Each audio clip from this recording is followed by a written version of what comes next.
त्या दिवशी संध्याकाळी साधारण 7 वाजता बाळकृष्ण भट आले. ते मला जरा जास्त चिंताग्रस्तच दिसले. बाळकृष्ण भट आल्या आल्या आमच्या पेरूच्या झाडाजवळ बसले आणि नेहा मावशीनं आणलेल्या गुळ पाण्याच्या तांब्याला स्पर्शही न करता आजीकडे बघत म्हणाले, "काय तांबडे माय, सर्व ठीक आहे ना?" आणि तांबडी माय म्हणाली, "कसलं ठीक रे बाळकृष्णा, वयात आलेल्या पोरीची आई कधी ठीक असते का?" बरं ते जाऊ दे. सोनीला गावातनं 4-5 स्थळं आली आहेत. मला कुलकर्णीच्या हेमंतचं स्थळ पसंत आहे. तू उद्या त्याच्याशी जरा बोलणी कर. या रविवारी मी केशवला आणि लताला बोलवलं आहे. मला लगेच सोनीचं लग्न करून टाकायचं आहे. तांबडी आजी हे एका दमात बोलली आणि बाळकृष्ण भटाकडे बघायला लागली. तसं बाळकृष्ण भट खाली मान घालून एकदम हळू आवाजात म्हणाले, "तांबडे माय, ते आता कधीच शक्य नाही आहे. सोनीचं खडकावर घडलेलं प्रकरण कुमठ्याभर पसरलंय, पण तुझ्या धाकामुळे कोणी काही बोलत नाहीये. मला आता तरी तुझ्या सोनीच्या लग्नासाठी काही करता येणार नाहीये." माझ्या आजीचं बाळकृष्ण भटाचं ते बोलणं ऐकून हृदय हालायचं थांबलं होतं. तिच्या डोळ्यापुढे अंधारी आली आणि ती खाली पडताना तिला ऐकू आलं, बाळकृष्ण भट नेहाला पाणी आणायला सांगतायत. आजी शुद्धीवर आली तेव्हा भट गेलेले होते. रूपा आणि नेहा तिच्या जवळ होत्या. सोनी रडत आत बसली होती आणि तांबड्या आजीला कळलं की सोनीबद्दल अख्ख्या कोमठ्यात कळलेलं आहे. तिची निरपराधी सोनी उघडी होऊन रस्त्यावर आलेली होती. आजीने जेव्हा रूपाला सोनीबद्दल विचारलं त्यावेळी रूपा खाली मान घालून रडत म्हणाली, "माय, मला बाजारात कळलं होतं, पण तूच मला सांगितलं नाहीस, म्हणून मी त्या दिवशी मुंजाकडे रडले होते. मुंजा म्हणाला की माईला काही विचारू नको आणि म्हणून मी तुझ्याशी काही बोलले नाही त्या विषयावर." आणि आजी अगदी गप्प होऊन गेली. या घटनेनंतर अशीच वर्ष जात राहिली. या 3 वर्षात सोनीला किंवा नेहाला कुमठ्यातून किंवा इतर कुठूनही एखादंही स्थळ आलं नाही. मोठ्या वक्षस्थळाची सोनी आपली मोठी वक्षस्थळं खाजवत घरातच बसलेली होती. मात्र ह्या प्रकरणामुळे सोनीत एक बदल झाला होता. मितभाषिणी सोनी मनानं फार संवेदनशील होती. त्या संध्याकाळी तिच्यावर त्या 6 नराधमांनी बलात्कार केला होता, त्यावेळी तिच्या शरीराला ज्या वेदना झाल्या होत्या त्यापेक्षा तिच्या मनाला जास्त वेदना जाणवल्या होत्या. त्यांनी तिचं हृदय ओरबडून काढलं होतं. त्या वाईट क्षणी तिने स्वतःसाठी धडपड करताना अंबाबाईला तिचं रक्षण करण्यासाठी जीवाच्या आकांतानं आळवलं होतं आणि त्याच वेळी तिच्या मांड्यात तिला भयंकर वेदना जाणवली होती. त्या सतत होणाऱ्या वेदनात देखील तिला सतत अंबाबाईचा चेहरा, तिच्या मायेचा चेहरा आठवत राहिला होता. त्याचवेळी तिला जाणवलं होतं की आता आपलं सगळं अस्तित्वच संपलेलं आहे. आणि सोनीच्या हृदयात नंतर सगळ्या पुरुष जातीबद्दल एक प्रकारचा द्वेष आपोआप निर्माण झालेला होता. तिला उद्ध्वस्त करणाऱ्या त्या सगळ्यांवर सूड उगवायचा हे तिने त्या क्षणी ठरवून टाकलं होतं. सोनी तशी लहान आणि घरेलू तरुणी होती. आपल्या मनातल्या भावना तिने कधीही उघड्या केल्या नाहीत, पण ती सतत मनात कुढत असायची. तशी सोनी दिसायला देखणी होती. शकू आणि नेहापेक्षा गुणांनी सुद्धा चांगली होती, पण त्या अशुभ संध्याकाळनी तिचं जीवन पूर्णपणे उद्ध्वस्त करून टाकलं होतं. या बलात्कार प्रकरणानंतर सोनीने कधीही अंबाबाईची पूजा केली नाही किंवा तिच्याकडे काही मागितलं नाही. तिच्या स्वतःच्या आईबद्दलच्या भावना सुद्धा बदलल्या. ती अबोल झाली. पण सोनीला त्यावेळी विसर पडला होता की अंबाबाईनं नाही, पण तिच्या आईने आपल्या परीने तिला सांभाळण्याचा प्रयत्न केलेला होता. त्या दिवशी ती मला घेऊन खडकाड गेली असती तर कदाचित आजसुद्धा शकूमावशी, लतामावशी, रूपाबाईसारखी सोनी मावशी आपल्या मुलाबाळांच्या रगड्यात गुंतली असती.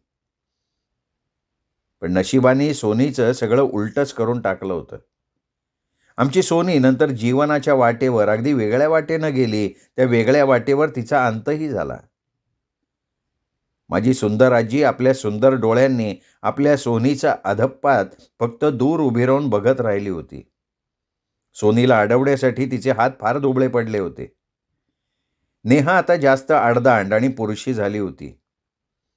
सपाट छाती असलेल्या नेहाच्या ओठावरची आणि हनुवटीवरची काळी लव तिच्या स्त्रीत्वाला काळीमा आणत होती. रुंद कमरेच्या नेहाचं आणि सोनीचं थोडंही पटत नव्हतं. पूर्वी कुरूप नेहा सोनीच्या सौंदर्याचा हेवा करून आपण सोनी, लता आणि नलीसारखं सुंदर नाही याची खंत करत बसायची. त्यामुळे नंतर घरी असलेल्या सोनीशी काहीतरी निमित्त काढून ती भांडत राहायची. पण आता सोनीमुळे आपलं सुद्धा कुठे लग्न होणार नाही हे नेहाला कळून चुकलं. त्यामुळे ती वैतागून सतत सोनीला टोमणे मारून तिला छळायला लागली.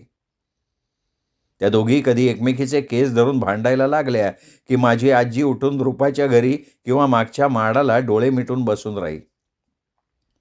तिला रूपाच्या अंगणातून सुद्धा कधी कधी सोनी नेहाच्या भांडणाचा आवाज ऐकू येत असे. आता आपल्या त्या वाढलेल्या तरुण पोरींना मारण्याची ताकद सुद्धा आजीमध्ये उरलेली नव्हती. त्यात तिचा रघु तर हल्ली घरच्या कुठल्या गोष्टीत लक्ष घालत नसे. फक्त त्याला जेव्हा सोनीचं ते खडकावरचं प्रकरण कळलं होतं त्यावेळी त्यांनी सोनीचा हात धरून तिला ते कोण तरुण होते हे विचारलं होतं. त्यावेळी मला ठाऊक नाही असं म्हणणाऱ्या सोनीला आपल्या भावाच्या डोळ्यातले अश्रू दिसले होते आणि तिचा जीव गलबलला होता. त्यानंतर रघुनी कधीही सोनीच्या त्या प्रकरणाबद्दल तिला विचारलं नाही. पण तो आता जास्त वेळ दुकानात राहायला लागला. सोनीच्या या प्रकरणानंतर रघुनी दारू पिणं सुरू केलंय हे मुंज्यानं सुद्धा तांबड्या आजीला कधी सांगितलं नाही. या 3 वर्षात खूप घडामोडी घडल्या होत्या. मी 7वी पास झाल्यावर बेळगावला आईकडे गेले त्याचवेळी आमच्या येशा मामाचं दुबईला नोकरीला जायचं ठरलं होतं. त्यात पेदीमाईच्या बाळूमामाचं सुद्धा लग्न ठरलं होतं. केशवदादाच येशा मामाचा दुबईचा सगळा खर्च करणार होता. पण येशा मामानं बाळूमामाचं लग्न झाल्यानंतर दुबईला जायचं ठरवलं. पेदीमाय आपल्या पोराच्या लग्नाच्या तयारीत गुंतली होती. पेदीमाईला मदत करण्यासाठी आजीला लताकडे जाणं भाग होतं. पण आता माझी तांबडी आजी खूप थकली होती. पण तिचं जुनं हाड फार टणक होतं. अजूनसुद्धा सुई डोळ्यासमोर धरून ती सुई दोरा ओवू शकत होती. तांदळातले काळे खडे तिला बरोबर दिसत आणि तांबड्या आजीचे मोत्याच्या माळेसारखे एकसारखे असलेले दात, त्यातला एकही दात आपल्या जागेवरनं हललेला नव्हता. फक्त तिच्या सोनेरी पिंगट केसावर एक जराशी सफेद झाक आली होती. तरीसुद्धा माझी तांबडी आजी देवळातल्या अंबाबाई इतकी अजूनही अतिसुंदर दिसत होती. पऱ्यांच्या राज्यातल्या गुलाबी कापसाच्या म्हातारीसारखी. बाळूमामाच्या लग्नाचं आमंत्रण देताना लतानी ठरवलं होतं की यशाला आणि बाळूला घेऊन कुमठ्याला यायचं आणि नंतर नलीच्या म्हणजे आमच्या घरी जाऊन सगळ्यांना घेऊन मुंबईला यायचं. त्याप्रमाणे लता केशवसह प्रताप, अरुणा, सुलूला घेऊन येशा बाळूमामांसकट आली. माझ्या आजीला खूप दिवसांनी आपल्या नातवंडांना बघून खूप आनंद झाला. त्यात येशा मामा आता सुडबुड घालून आला होता. येशा मामाला असं रुबाबात बघून माझ्या आजीला हा आपला शेमडा येशा आहे हे खरंच वाटत नव्हतं. पण येशा मामा मात्र आपल्याच धुंदीत होता. मामा आता दुबईला जाणार म्हणून मुंज्या, नाना, रूपा, माधो, राघो येशा मामाला भेटायला धावत धावत आले होते. रूपाने जेव्हा येशा किती मोठा झालास रे असं म्हणून त्याला जवळ घेतलं तेव्हा येशा रूपापासनं दूर सरकत पुटपुटला, रूपाबाय तुझ्या लुगड्याला मासळीचा वास येतोय ग. आणि रूपा हिरमुसली झाली, मागे सरकली. परंतु ह्यावेळी एक मात्र घडलं होतं. यावेळी येशा मामा रघुमामाशी अगदी मोकळेपणानं बोलत होता. रघुमामा पुढे शिकला असता तर फार बरं झालं असतं असं सुद्धा तो त्याला म्हणाला. आणि आई जवळपास नाही हे बघून तो रघुमामाला हळूच म्हणाला, रघु, मायने तुला केशवकडनं असं आणायला नको होतं. स्वतःला शिकवायची ताकद नाही तर निदान तुझ्या शिक्षणापर्यंत तरी तिने तुला मुंबईला केशवकडे ठेवायला पाहिजे होतं. आज मी जो कोणी आहे ते सगळं माझ्या स्वतःच्या मेहनतीमुळे आहे. आणि रघुमामाने काहीही न बोलता मान खाली घातली. येशा मामा मुंज्या नानाशी थोडंसं काहीतरी बोलला आणि मुंज्या नानाही येशा मामाकडे थोडा वेळ बघून लंगडत लंगडत राधो माधोला घेऊन केशवला आणि बाळूमामाला भेटायला अंगणात गेला. त्यावेळी यशामामा वैतागून पुटपुटला, "एक एक नग राहतात आणि ह्या सगळ्यांना भेटायला मला इथे या कोमठ्यात यायला लागतं." यशामामा सोनी आणि नेहा मावशीशी सुद्धा जेवढ्याच तेवढं बोलला. तांबड्या आजीला दुपारी जेवण वाढताना वाटलं, की येशा तिच्याजवळ शकू गेली त्याबद्दल काहीतरी बोलेल, कारण कितीतरी झालं तरी ती त्याची मोठी बहीण. पण नाही. येशा शकूबद्दल तिच्याकडे एक अक्षर बोलला नाही. जणू तो आपल्या मोठ्या बहिणीला संपूर्ण विसरूनच गेलेला होता. यशामामांनी फक्त आमच्या अनिल दादाची चौकशी केली आणि माझी आणि छायाची सुद्धा. आजीनी त्याला सांगितलं, की अनिल दादा बाबांच्याच कंपनीत केमिस्ट म्हणून कामाला आहे. कमल 7वी पासून बेळगावला गेली आहे. छाया आणि नली ठीक आहेत. आजी हे सांगत असताना केशव म्हणाला, "माय, आम्ही उद्या सकाळी नलीला आणायला बेळगावला जाणार आहोत." आजी बरं म्हणाली. आम्हाला आणायला फक्त केशवदादा, बाळूदादा आणि येशा मामाच आले. मुंज्या नाना आणि रघु दोघांना मुंबईला बाळूमामाच्या लग्नाला जाण्याअगोदर लोकांचे दिलेले कपडे शिवून द्यायचे होते. तर तांबडी आजी, लता, नेहा आणि रूपा मावशी सामानाची बांधाबांध करण्यात गुंतल्या होत्या. एकटी सोनी आईने तिला बेळगावला पाठवलं नाही म्हणून तोंड फुगवून बसली होती. माझ्या आईला आमच्या घरी आलेल्या यशामामा आणि केशवला बघून खूप आनंद झाला. आमचा शिष्ट यशामामा यावेळी माझ्याशी छान बोलला. माझ्या आईने बाळूमामाचं अभिनंदन केलं आणि ती लगालगा कोमठ्याला जायच्या तयारीला लागली. अनिलदादांनी चांगली 15 दिवसाची रजा काढली होती. आम्ही सगळेजण टॅक्सीने आजीकडे कोमठ्यात आलो आणि माझ्या आईची पावलं तांबड्या आजीच्या फाटकाजवळ थबकली. आम्हाला वाटलं झालं आता आई रडणार. पण नाही. ती हलकेच अनिलदादाच्या खांद्यावर हात ठेवून आत आली आणि मग आम्ही सगळ्यांनी सुटकेचा निश्वास सोडला. आम्ही सगळेजण आल्यावर माझ्या आजीचं वाऱ्यानं भरलेलं ते घर पुन्हा एकदा गच्च भरलं. आजीला त्यावेळी केशवनं घेतलेल्या अंबाबाईच्या जत्रेची आठवण आली. परंतु त्यावेळी घरात केशा आजी, पेदीमाय, धोडीबा, तात्या होते. नारो, तारी त्यांची पोरं होती, गणू होता आणि सगळ्यात मुख्य म्हणजे त्यावेळी तिचा जावई राकेश अंबाबाईच्या देवळात होता आणि त्यावेळी तिची सोनीसुद्धा सुरक्षित होती.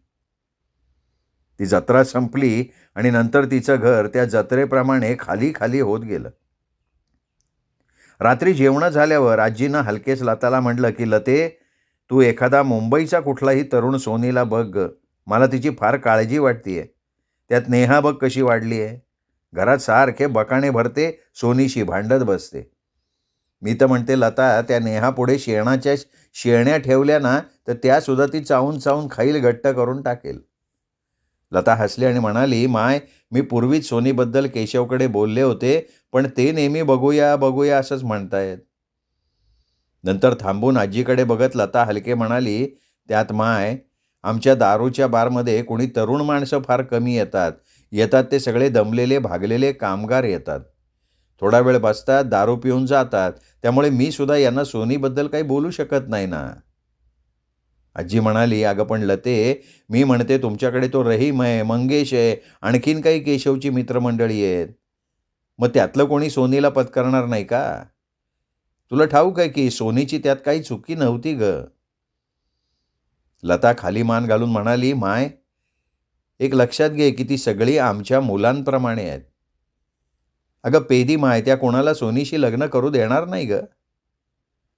माय, आपण तरी यशाला किंवा रघुला अशी मुलगी केली असती का सांग?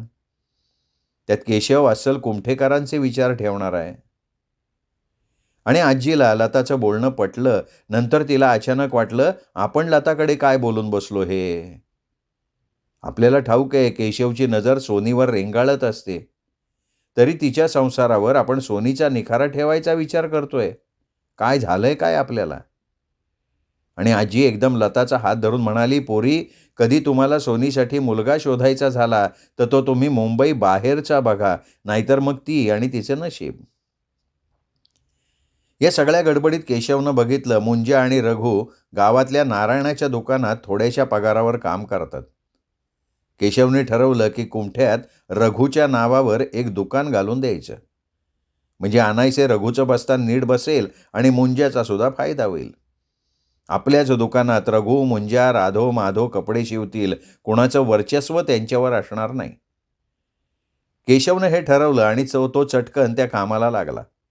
आधी त्यांनी तांबड्या आजीला ही गोष्ट सांगितली. आजीला तर एकदम गहिवरून आलं. ती म्हणाली, "केशव पोरा, तसं झालं तर बरं होईल रे. उद्या रघूचं लग्न झालं ना तर मला त्याची चिंता नाही वाटणार. स्वतःच्या दुकानात तो 4 पैसे कमवेल आणि मुंज्याचं सुद्धा बरं होईल रे." आणि केशवने तातडीनं गंगाधर हॉटेलच्या थोड्या अंतरावर असलेलं गुणा भागवताचं 4 खोल्यांचं रिकामं असलेलं दुकान विकत घेतलं. नंतर त्या 4 खोल्या त्यांनी फटाफटा रंगवून घेतल्या. 5 पाय मशीन आणली. एक मोठं चौकोनी टेबल, 4 बाकडी, एक टेबल फॅन, शिवणकामाला लागणारं सगळं साहित्य म्हणजे टेपपासून कात्रीपर्यंत सगळं काही आणलं. नंतर समोरच्या भिंतीवर केशा आजीचा मोठा फोटो टांगून टाकला आणि असं दुकान तयार झाल्यावर केशवनं ते दुकान रघूच्या नावावर केलं. रघू, मुंज्या आणि आजी केशवच्या या उपकारानं दबून गेले. मुंज्या तर केशवच्या पाया पडला. त्यावेळी मुंज्याला उठवत केशव म्हणाला, "मुंज्या, हे जरी दुकान रघूचं असलं तरी रघूला तू सांभाळायचं आहे. हे दुकान फक्त रघूच्या नावावर आहे. तरी देखील हे दुकान तुझं आणि राधो माधोचं सुद्धा आहे.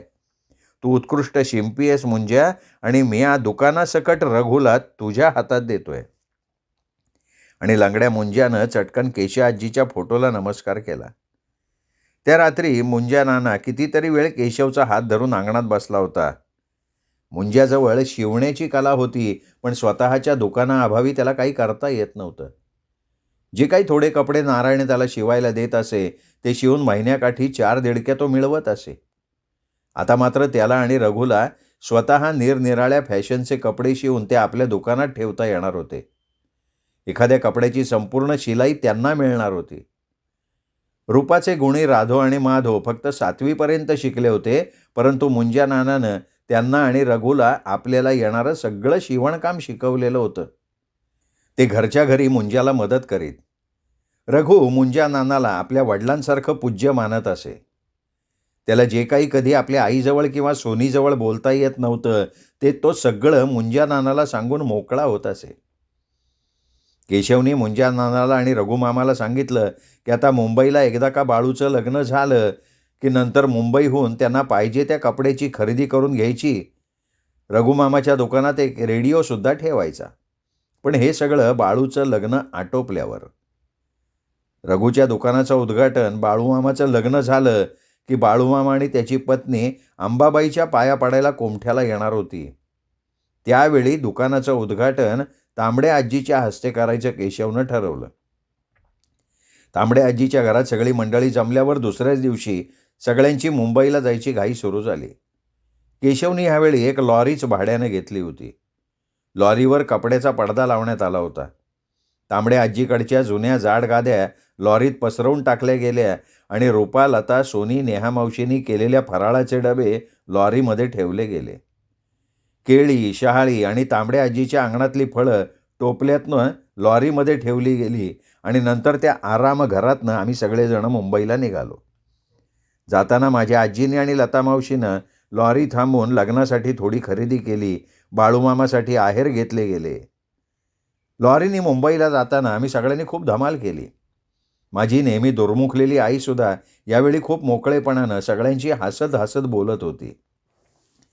केशवदादा मध्ये मध्ये लॉरी थांबवून जे काही म्हणून रस्त्यात खायला मिळत होतं ते घेत होता. त्याचा फडशा पाडत आम्ही चाललो होतो. प्रत्येकजण विनोद करत होता, हसत खिदळत होता. फक्त आमचा येशा मामा मात्र एकटाच लॉरी ड्रायव्हरजवळ बसून होता आणि त्या मधल्या खिडकीतून कपाळावर आठ्या घालून मान वळवून आमच्याकडे बघत होता. माझी आजी येशा मामाकडे बघत होती. तिला त्यावेळी वाटलं आपण उगाचच येशाला मुंबईला शिकायला ठेवलं, त्यापेक्षा बेळगावला नडीकडे ठेवायला हवं होतं. बाळूमामाचं लग्न झालं की येशा मामा लगेच दुबईला जाणार होता. तांबड्या आजीला उगाचच वाटलं की येशा दुबईहून परत येईल का तिथेच राहील.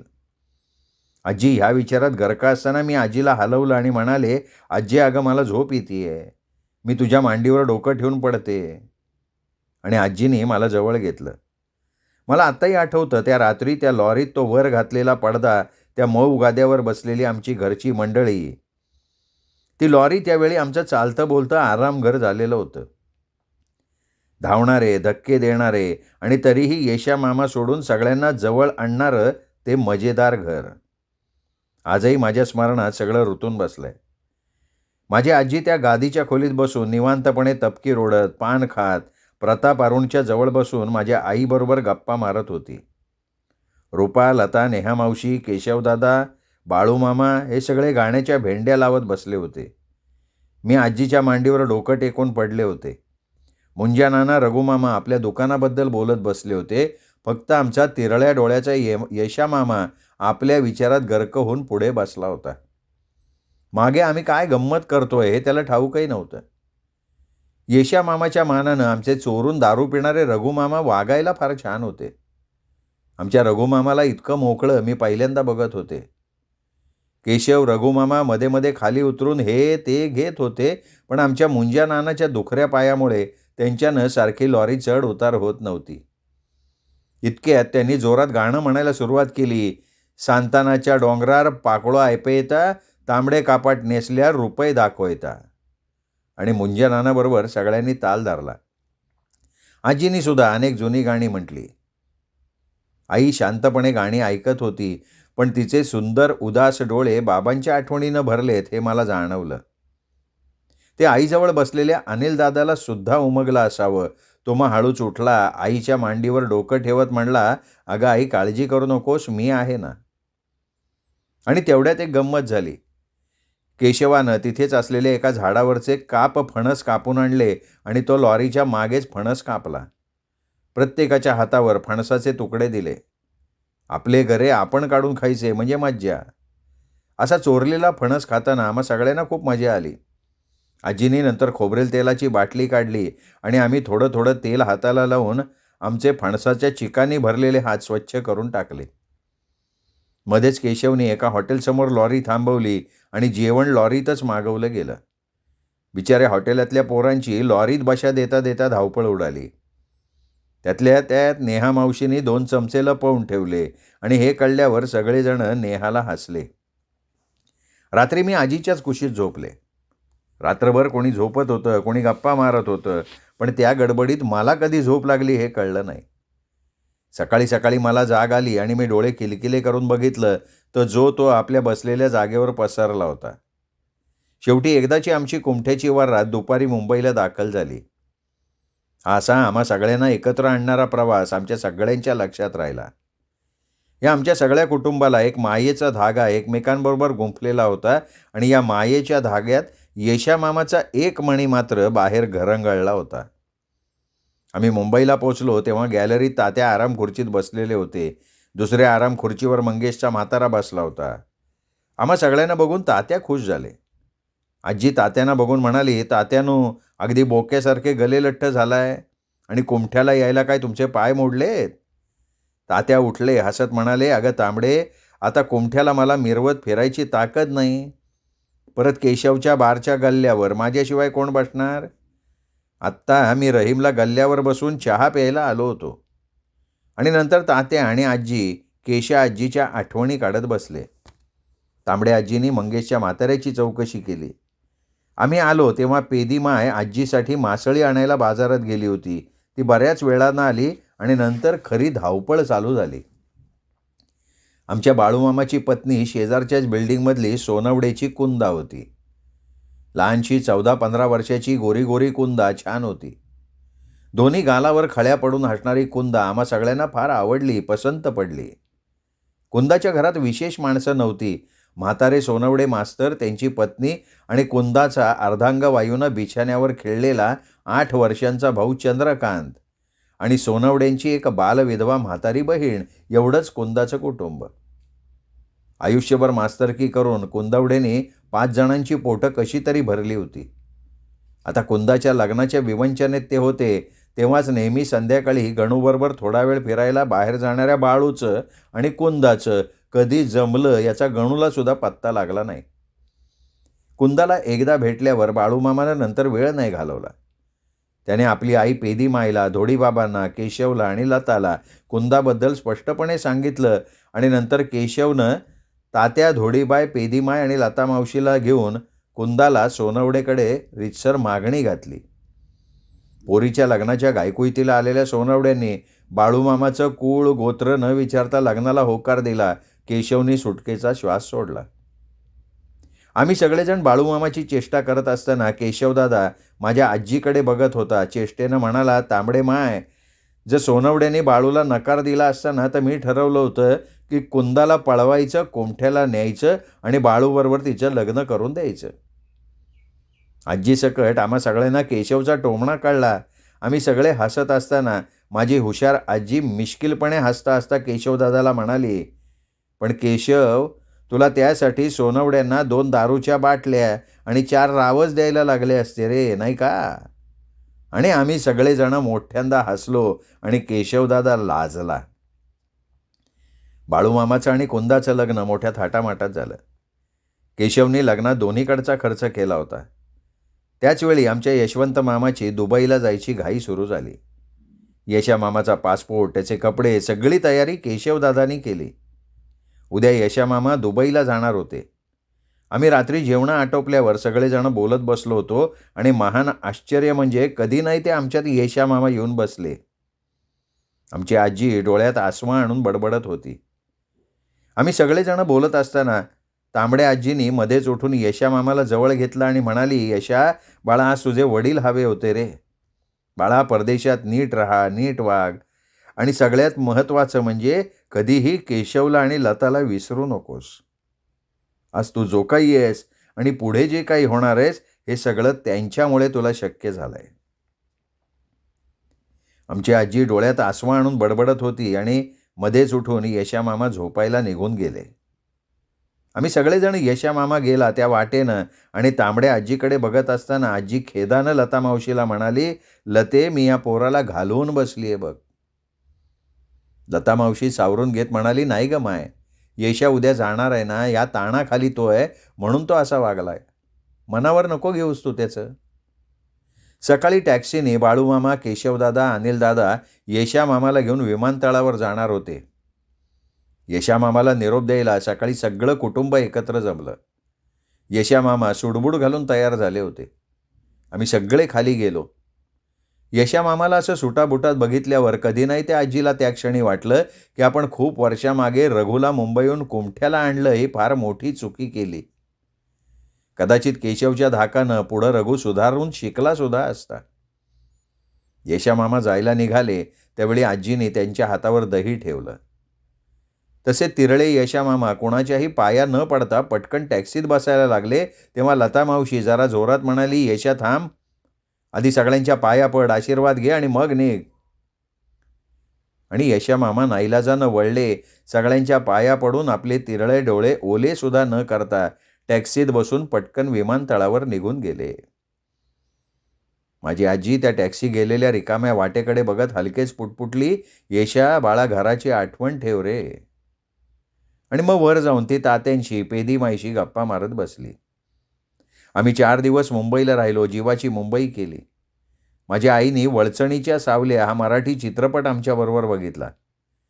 एखाद्या कर्त्या पुरुषानं आपल्या कुटुंबाला छळणारी ती कहाणी आम्हा सगळ्यांना आवडली आणि या सगळ्या गडबडीत पेदीमाईनं बाळूच्या लग्नाच्या निमित्तानं सत्यनारायणाचा घाट घातलेला होता. तिने यल्लम्मा देवीला केलेल्या नवसाप्रमाणे केशव आणि यल्लम्मा देवी लाकडाच्या चौकटीतनं चांदीच्या चौकटीत जाऊन बसले. आमची लता मावशी नेहमी त्या यल्लम्मा देवीजवळ ठेवलेल्या केशवच्या फोटोला हसत होते. तिला पेदीमाईनं यल्लम्मा देवीजवळ ठेवलेल्या आपल्या पतीच्या फोटोला तिच्या घरच्या माणसांनी पूजणं फार अशुभ वाटायचं. राकेशच्या अचानक मृत्यूनंतर तिला ते केशवच्या फोटोला हार घालणं फार भयंकर वाटायचं. तिने तसं जेव्हा आपल्या आईला सांगितलं तेव्हा आजी तिला म्हणाली, लते बघ, तुझ्या केशवनं खरंच सगळ्यांना देवासारखा आधार दिलाय. त्या सगळ्यांच्या भावना दुखावण्यापेक्षा केशवचा फोटो देवघरात असू दे, त्यांनी कोणाचं नुकसान तर होत नाही ना. आणि यल्लम्मा त्याला सांभाळील ग. मग लता गप्प झाली. वास्तविक केशवचा फोटो यल्लम्माजवळ ठेवायचा पेदीमाईचा हट्ट तसं बघता बरोबर होता. कारण लहानपणापासून तिने प्रत्येक दिवशी यल्लम्माकडे फक्त 2 वेळेचं पोटभर जेवण मागितलं होतं. पण यल्लम्मानं तिला काय दिलं होतं? तिच्या खांद्यावर एक गोणपाट, त्या गोणपाटात कागद आणि फुटके डबे. आणि ते देऊनसुद्धा तिला कधी पोटभर असं जेवण मिळालेलं नव्हतं. आणि काल आलेल्या केशवनं आपल्या चांगल्या नशिबानं पेदीमाईचं, तिच्या कुटुंबियांचं नशीबच बदलून टाकलं. रक्ताचे लागेबांधे नसताना सुद्धा केशवनं तिला आपल्या आईची जागा देऊन तिच्या खांद्यावरचं ते गोणपाट दूर फेकून दिलं होतं. दोन्ही वेळचं जेवणच काय तिला दागिन्यांनी मढवलं होतं आणि म्हणून पेदीमाय आणि पेदीमाईच्या कुटुंबाला केशव यल्लम्मा देवीच्या आणि अंबाबाईच्या जागी होता. तसं बघता ते सर्वथा योग्य होतं. वास्तविक ही झोपडपट्टीतली कागदं गोळा करणारी पेदीमाय, खिसे कापू धोडीबा आणि कब्बशा विसळणारा बाळू. याबद्दल लतालाच काय पण आजीला सुद्धा काही माहीत नव्हतं. फक्त ते एक केशवचं कुटुंब म्हणून सगळेजण त्या केशवच्या कुटुंबियांकडे बघत होते. आमच्या पेदीमाईचं आणि लता मावशीचं फार पटायचं. आपल्या पोरीसारखी पेदीमाईची माया होती लतावर. माझी आई पेदीमाईला खूप आवडायची. तिच्याबद्दल तिला विलक्षण सहानुभूती वाटायची. त्यामुळे प्रत्येक गोष्टीत ती माझ्या आईला पुढे करत असे. जेवतानाही 4 घास बळेबळे तिच्या ताटात घालत असे. माझ्या सुंदर डोळ्यांचं आणि रूपाचं पेदीमाईला फार कौतुक. आमच्या अनिलदादाचंही पेदीमाय फार कौतुक करायची. इतक्या लहान वयात घराची जबाबदारी उचलणाऱ्या माझ्या अनिलदादाची तिने 2दा दृष्टसुद्धा काढली. आमचा नेहमी आबोल राहणारा रघुमामा पेदीमाईशी मात्र फार मोकळा होता. तो पेदीमाईचा पदर धरायचा. तिला म्हणायचा, पेदे तू मला आवडते, मी तुझ्याशी लग्न करणार आहे. आणि पेदीमाय रघुमामाचा कान धरून जोरात हसत म्हणायची, बरा बरा हाय माझ्या बुटक्या नावऱ्या, धोडीला मी आता बाहेर काढती, तू वराडाची तयारी करून शान ये इथं. आम्ही हसत बसायचो. आमचे नारोभट तारी काकू आता केशवच्या कुटुंबाचा हिस्सा झाले होते. तारीच्या पोरी आता इथेच शाळेत जात होत्या. केशवच्या घरात लक्ष्मी पाणी भरत होती. केशव आणि लतावर यल्लम्माचा आशीर्वाद होता. त्यामुळे केशवला दोन्ही हातांनी फायदाच फायदा होत होता. नारोभटाची तारी काकू आता पूर्वीसारखी भांडखोर राहिली नव्हती. ती आता शांत प्रेमळ झाली होती. आपल्या 4 पोरांच्या भरभराटीमुळे केशवच्या फोटोची ती नेहमी सकाळी पूजा करत असे आणि पूजेच्या प्रसादाचा पहिला पेढा ती सगळ्यात आधी केशवच्या हातावर ठेवत असे. परिस्थिती माणसात कसा बदल करते हे नारोभटाच्या तारी काकूकडे बघितलं ना की पटत असे. श्रोते हो, तुम्ही ऐकत होतात आयडा बॅरेटो लिखित तांबड्या आजीचे सारवलेले अंगण ही कादंबरी. या कादंबरीचा आजचा भाग इथे संपला. पुढचा भाग ऐकण्यासाठी उद्या भेटूयात दीपक रेगे कथाकथन चॅनलवर. तोपर्यंत नमस्कार श्रोते हो.